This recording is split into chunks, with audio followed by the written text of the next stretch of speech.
Hello everyone. Today once again I brought a new concept to you, and this concept is very easy yet very useful. So after explaining the concept, I will take two questions. One is from the J Advanced 2024 paper and another is from some different source. So let's see what the concept is, and to keep the video short, I already have got some notes written. So आपको diagram में दिख रहा है, there is a long wire which is carrying a current I, and I already have chosen an ampere loop which is enclosing this long wire symmetrically. And if I ask you what is the line integral of magnetic field for this ampere loop, then you can definitely answer it by using the Ampere's circuit law, that the line integral of magnetic field for this closed loop will be equal to mu naught times of I. What if I ask you to just cut half part of this ampere loop? If you do so, so I think you can still answer the line integral of the magnetic field for the remaining part will still be equal to half part of mu naught I. अब आपने ये ऐसा कैसे कर दिया? तो आपने simple सा लॉजिक लगाया है कि सिमेट्री है। सिमेट्री का मतलब ही है कि कंप्लीट लूप के लिए लाइन इंटीग्रल की वैल्यू अगर म्यू नॉट आई थी, तो हाफ लूप के लिए म्यू नॉट आई का हाफ हो जाना चाहिए। वंस अगेन अगर मैं आपसे बोलूं कि आप इसको भी जस्ट हाफ कर दो सिमिलर इस तरीके से, अब आप क्या बोलेंगे? तो अब आप वापस से वही सेम लॉजिक लगा करके आंसर दे सकते हैं कि अगेन अगर आपने इसका क्वार्टर पार्ट कर दिया है, तो इस रिमेनिंग पार्ट के लिए अब जो लाइन इंटीग्रल की नई वैल्यू है वो म्यू नॉट आई बाई 4 हो जाने चाहिए, म्यू नॉट आई बाई 4 हो जानी चाहिए, क्योंकि आपने लूप का 1/4 कर दिया तो लाइन इंटीग्रल की वैल्यू भी 1/4 हो गई। सो बहुत सिंपल सा लॉजिक चल रहा है कि जिस फ्रैक्शन में आप लूप को कट कर रहे हैं, उसी फ्रैक्शन में आपको लाइन इंटीग्रल भी डिवाइड होता हुआ मिल रहा होगा। सो यहाँ से बात स्टार्ट हुई है। ये प्री रिक्विसाइट है, आप मान सकते हैं कि ये आपको पता होगा तो ही आपको आगे का वीडियो देखना चाहिए।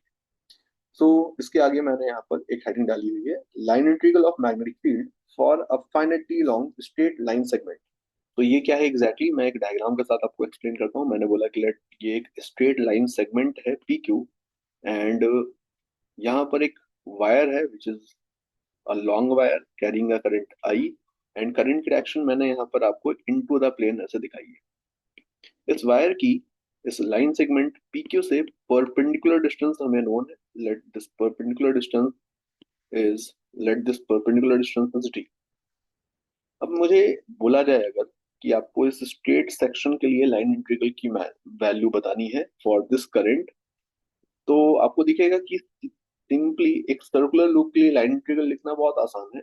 लेकिन अभी यहाँ पर एक स्ट्रेट सेगमेंट आ गया है। इस स्ट्रेट सेगमेंट के लिए लाइन इंटीग्रल हम लोग कैसे लिख सकते हैं?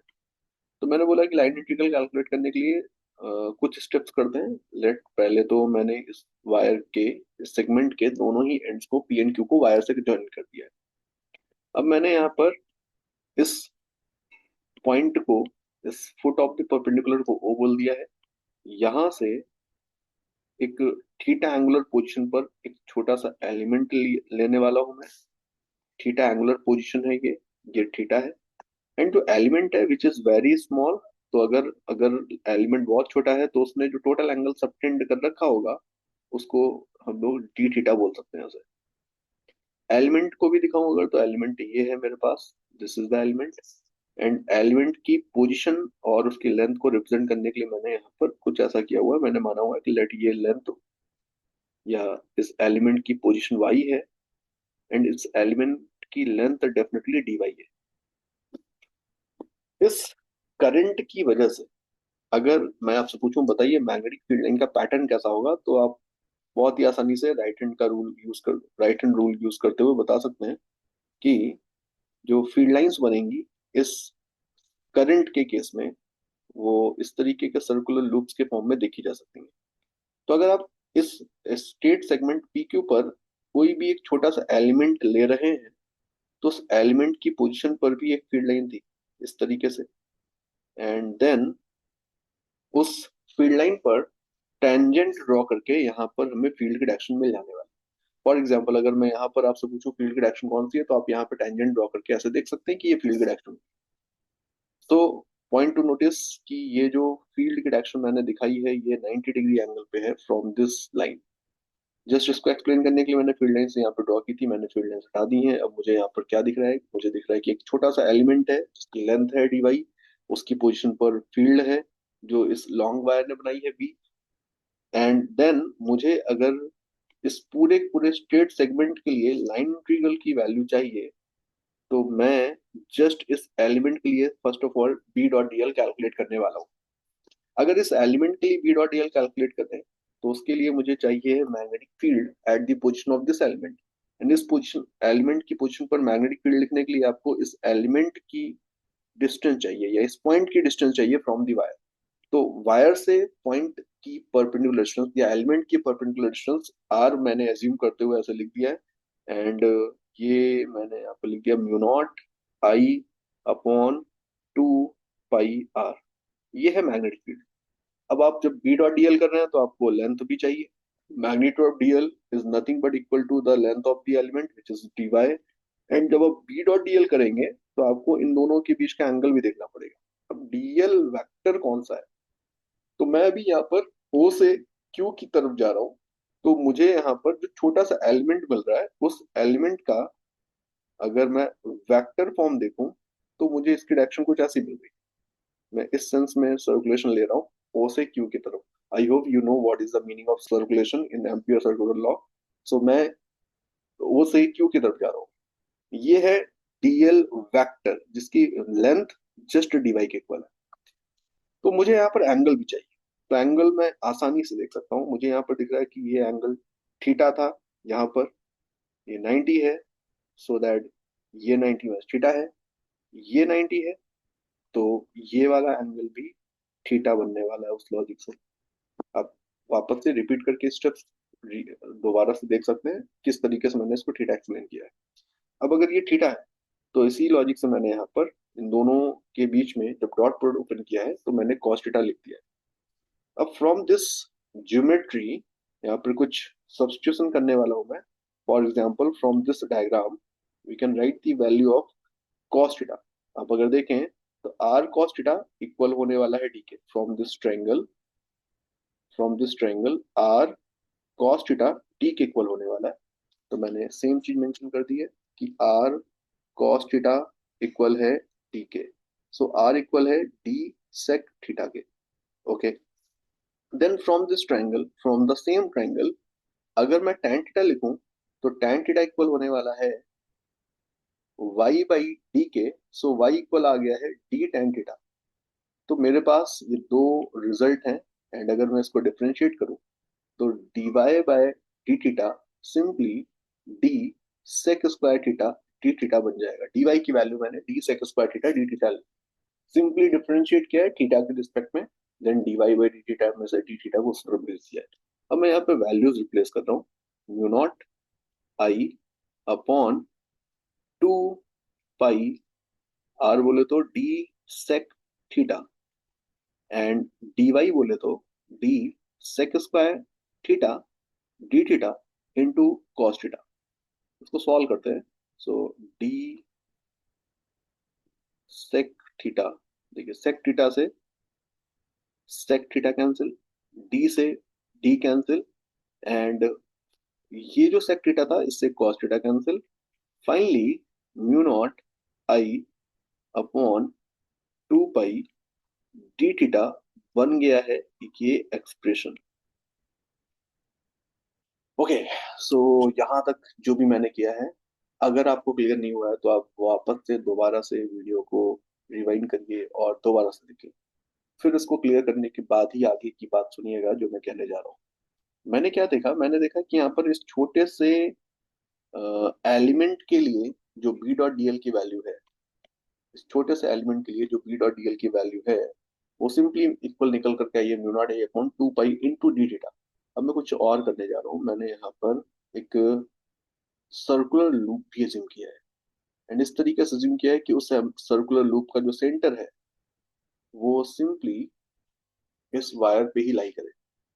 ठीक है, अब मैं यहाँ पर आपसे बहुत छोटा सा पॉइंट पूछ रहा हूँ। बहुत ही आसानी से आप आंसर दे सकते हैं, लॉजिकली आंसर दे सकते हैं, बस आपको केयरफुली देखना पड़ेगा थोड़ा सा कि यहाँ पर अगर मैं एक छोटा सा एलिमेंट लूँ, ये यहाँ पर हूँ मैं, इस पॉइंट पर हूँ, ये एक छोटा सा एलिमेंट मैंने यहाँ पर दिखाया। मैं आपसे पूछ रहा हूँ कि बताओ इस छोटे से एलिमेंट के लिए अगर मैं लाइन इंटीग्रल पूछूं आपसे तो आप कैसे लिखोगे?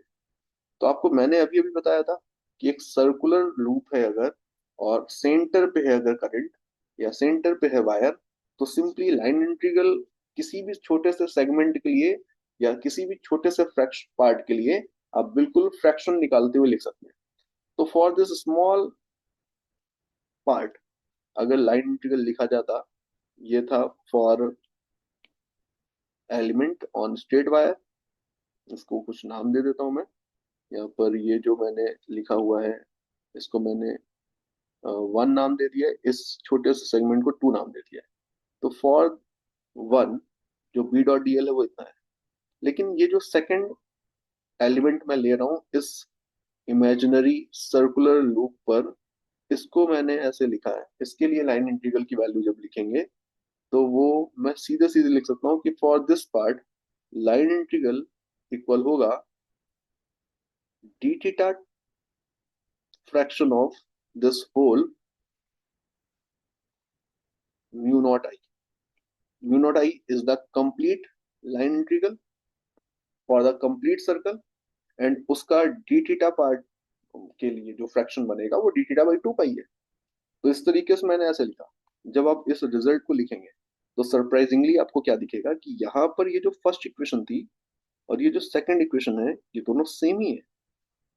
मतलब क्या है, ये बड़ा ही एक यूजफुल या बहुत ही आप कह सकते हैं बहुत ही कॉन्सेप्चुअल पॉइंट निकल करके आया है कि इस छोटे से सेगमेंट के लिए जो डी डॉट डीएल है वही इसके लिए है।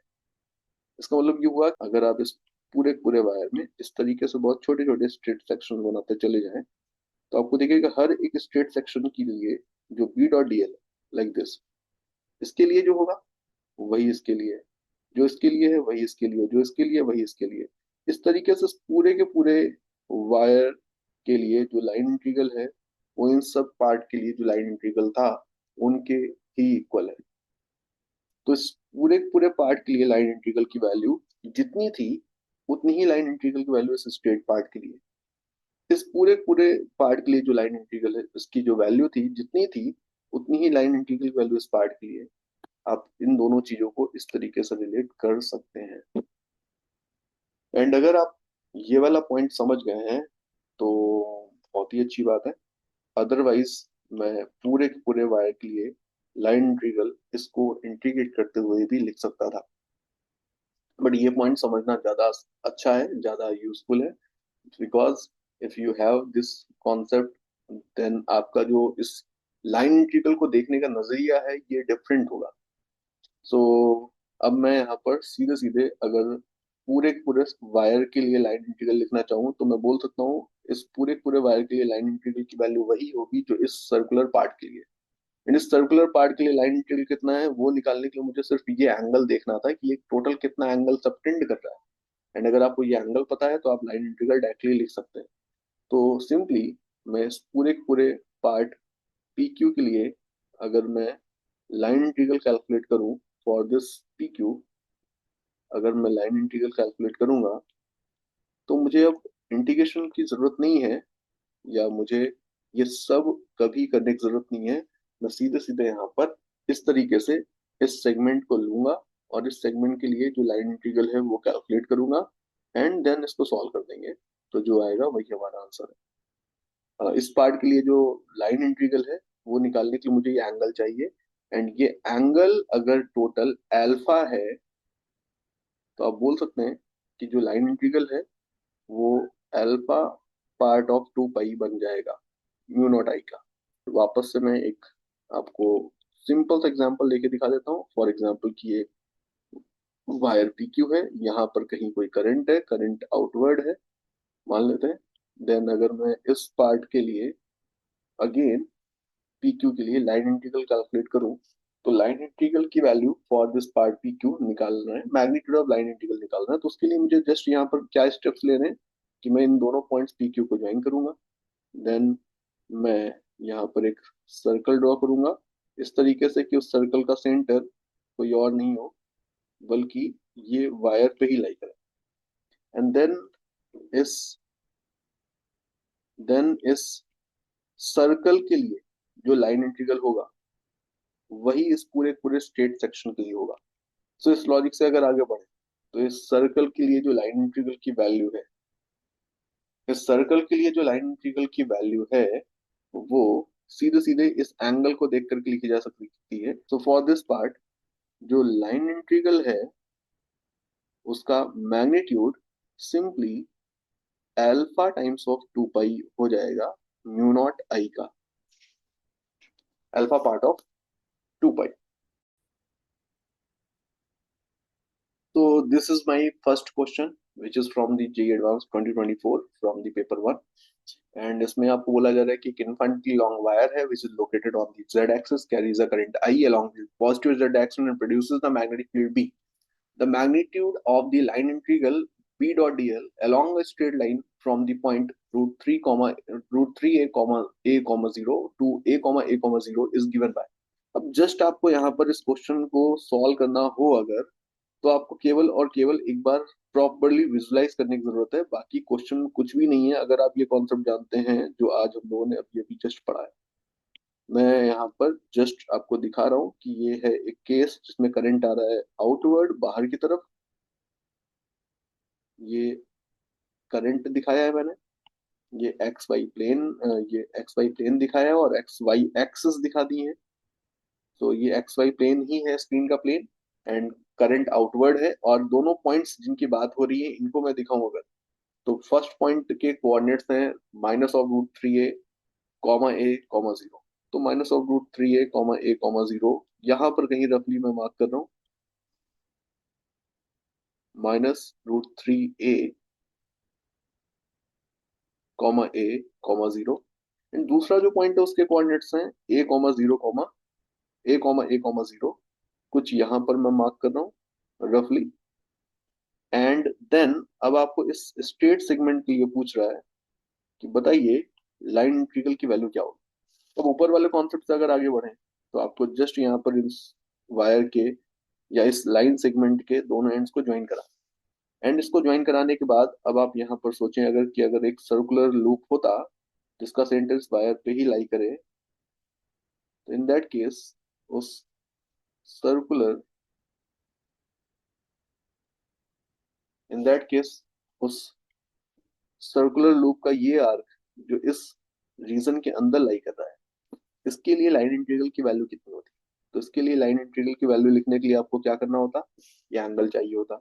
और ये एंगल आप बहुत आसानी से बता सकते हैं, बिकॉज अगर मैं इसको θ1 बोल दूं, इसको मैं θ2 बोल दूं, तो फ्रॉम दिस ट्राइंगल आप देख सकते हैं कि ये कोऑर्डिनेट्स हमें इस पॉइंट के पता है। अगर तो ये लेंथ ए है, ये लेंथ ए है, तो θ1 is nothing but equal to π/4। And इसी तरीके से यहाँ पर देखें अगर सेकंड ट्राइंगल में, तो ये लेंथ √3a है एंड ये लेंथ a है। तो अगेन अगर मैं इसके अंदर देखूं तो tan θ2 60 डिग्री बनने वाला है, दैट मीन θ2 की वैल्यू 60 डिग्री है और π/3 है। सो टोटल एंगल जो सबटेंड हो रहा है from by this sorry so total angle जो सबटेंड हो रहा है from this complete line segment वो θ1 प्लस θ2 है, इसको मैं अल्फा बोल रहा हूँ। And this θ1 by theta and this θ1 plus θ2 is equal to π/3 plus π/4। आप इसको सॉल्व कर देंगे अगर, सो दिस इज 7π/12। आपको अगर बताना है कि ये टोटल लाइन इंटीग्रल की वैल्यू कितनी है, तो B डॉट dl का magnitude for this straight segment अल्फा/2 पाई टाइम्स हो जाएगा टोटल म्यू नॉट आई का। अल्फा की वैल्यू आपको दिख रही है 7π/12। आप अगर रख देंगे तो पाई से पाई कैंसिल होगा, 7/24, 7/24 म्यू नॉट आई हमारा फाइनल आंसर हो जाने वाला है। सो आप देख सकते हैं कि अगर आपको ये कॉन्सेप्ट पता है तो क्वेश्चन का सॉल्यूशन कितना इजी होने वाला है। So I have shown you second example or second question which I was talking about in the start of this video, and इसमें आपको ऑलरेडी सारी के सारी इंफॉर्मेशन लिखी हुई दिख रही है। आपसे बोला जा रहा है कि यहाँ पर एक सिचुएशन है जहाँ पर कुछ या लार्ज नंबर ऑफ वायर्स हैं जिनमें करंट्स आउटवर्ड आ रही हैं इन सब में, एंड इधर वालों में करंट इनवर्ड जा रही है। ये सारे के सारे लॉन्ग वायर्स हैं, इनको हमने वाई एक्सिस पे इस तरीके से अरेंज कर रखा है।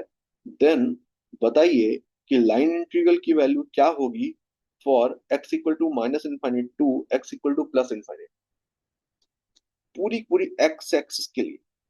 ओके, सो इस क्वेश्चन को फर्दर समझाने के लिए मैंने यहाँ पर वही ऊपर वाला डायग्राम थोड़ा सा क्लियरली यहाँ पे ड्रॉ कर रखा है। अब इस डायग्राम के साथ मैं आगे बढ़ रहा हूँ, इस डायग्राम के अकॉर्डिंग मैं आगे बढ़ रहा हूँ। मैंने बोला कि सपोज करिए सारे के सारे वायर्स के लिए लाइन इंटीग्रल कैलकुलेट करने की जगह अगर मैं सिर्फ एक ही वायर होता और उसकी वजह से पूरी पूरी एक्स एक्सिस का लाइन इंटीग्रल कैलकुलेट करूँ तो वो मैं कैसे करता। तो मैंने उसको भी समझाने के लिए यहाँ पे डायग्राम ड्रॉ कर दिया।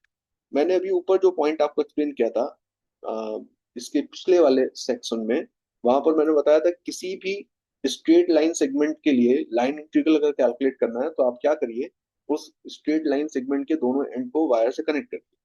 अब सब यहाँ पर होने वाला ये है कि जब आप इसको इन्फिनिटी लॉन्ग कंसिडर कर रहे हैं तो करंट या वायर से के जब एंड से इसको कनेक्ट करेंगे तो ये लाइन ज्वाइनिंग पैरेलली चली जाएगी, मतलब ये लाइन ज्वाइनिंग आपको ऐसी दिखेगी जैसे यहाँ पर मैंने दिखाई।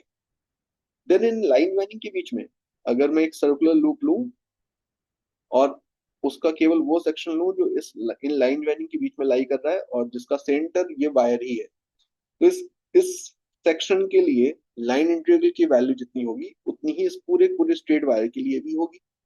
ये बात हम लोग को क्लियर है। तो अभी इस हाफ पार्ट के लिए लाइन इंटीग्रल की वैल्यू कितनी होगी, जस्ट म्यू नॉट आई का हाफ।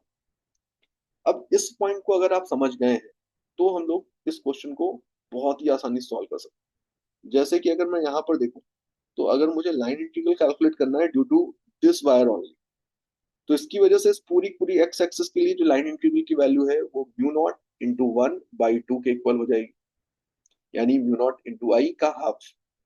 अगर जस्ट ये वायर होता इसके लिए लाइन इंटीग्रल कैलकुलेट करते तो mu naught into 1/2 divided by 2। सिर्फ इसकी वजह से करते तो mu naught into 1/4 divided by 2। तो अगर देखें तो ये सारे के सारे जो वायर्स हैं जो यहाँ पर आपको दिख रहे हैं, ये सारे के सारे वायर्स जो आपको यहाँ पर दिख रहे हैं, इन सब के लिए जो लाइन इंटीग्रल की वैल्यू है वो मैं डायरेक्टली ऐसे लिख सकता हूँ, mu naught by to in bracket 1 + 1/2 + 1/4 + 1/8 and so on. And in सब के लिए जो लाइन इंटीग्रल का सेंस है वो भी आप समझ सकते हैं कि इन सारे वायर्स की वजह से जो करंट बन रही है, जो फील्ड बन रही होगी, वो एंटी क्लॉकवाइज मैनर में बन रही है। एंड हम भी माइनस इन्फिनिटी से प्लस इन्फिनिटी की तरफ जा रहे हैं, तो हमारा भी सर्कुलेशन का सेंस सेम ही है। आई hope you understand the meaning of the circulation, अगर आपने एम्पियर सर्कुलर लॉ पढ़ा है तो। अब जो नीचे वाले वायर्स हैं अगर हम लोग इनको देखेंगे तो इनकी वजह से जो फील्ड लाइंस बनेंगी वो भी क्लॉकवाइज बनेंगी। और इस बार जब आप ऐसे जा रहे हैं तो सर्कुलेशन का सेंस हमारा सेम ही है, तो इनके लिए भी लाइन इंटीग्रल की वैल्यू सेम है। लेकिन नीचे वाले जो वायर्स हैं इनके लिए अगर आप कैलकुलेट करें लाइन इंटीग्रल तो सेम ऐसे ही 1/2 + 1/4 + 1/8 एंड सो ऑन हो जाने वाला है। अब टोटल लाइन इंटीग्रल निकालेंगे तो इन सबको ऐड कर देंगे आपस में। अगर आप इन सबको ऐड करेंगे तो ये बन जाएगा net line integral for x equal to minus infinity to x equal to plus infinity. आप इसको सॉल्व कर देंगे तो ये mu naught by two common आ गया है। इन ब्रैकेट बना है 1 + 1/2 + 1/2 और 1/4, 1/4 + 1/4, 1/2 + 1/2 1 था, सॉरी। अगर इन सबको ऐड कर दें, ओके, तो अगर इन सबको ऐड कर दें तो ये बना है mu naught by to 1 + 1 + 1/2 + 1/4 and so on. Now, if I solve this, तो ये म्यू नॉट बाई टू है, ये 1 है। इसको आप देखें तो ये एक इनफाइनाइट जीपी बन रही है, ये एक इनफाइनाइट जीपी बन रही है, लेकिन ये एक कन्वर्जिंग जीपी है सो दैट आप इसके इनफाइनाइट टर्म्स का सम निकाल सकते हैं। एंड इसके इनफाइनाइट टर्म का सम हो जाएगा 1/1 माइनस आर, कॉमन रेशियो 1/2 है। तो इसको सॉल्व करेंगे तो ये बनेगा म्यू नॉट बाई टू 1 + 2। तो फाइनली हमारे पास आंसर आ गया 3/2 म्यू नॉट सो यूनिट तो वही सिंपली टेस्ला इनटू मीटर चल रही है। तो गिवन ऑप्शंस में से देखा जाए तो ऑप्शन बी हमारा करेक्ट आंसर हो गया है। सो आई थिंक आप समझ पाए होंगे कि किस कॉन्सेप्ट को यूज करते हुए हमने इस क्वेश्चन को सॉल्व किया है।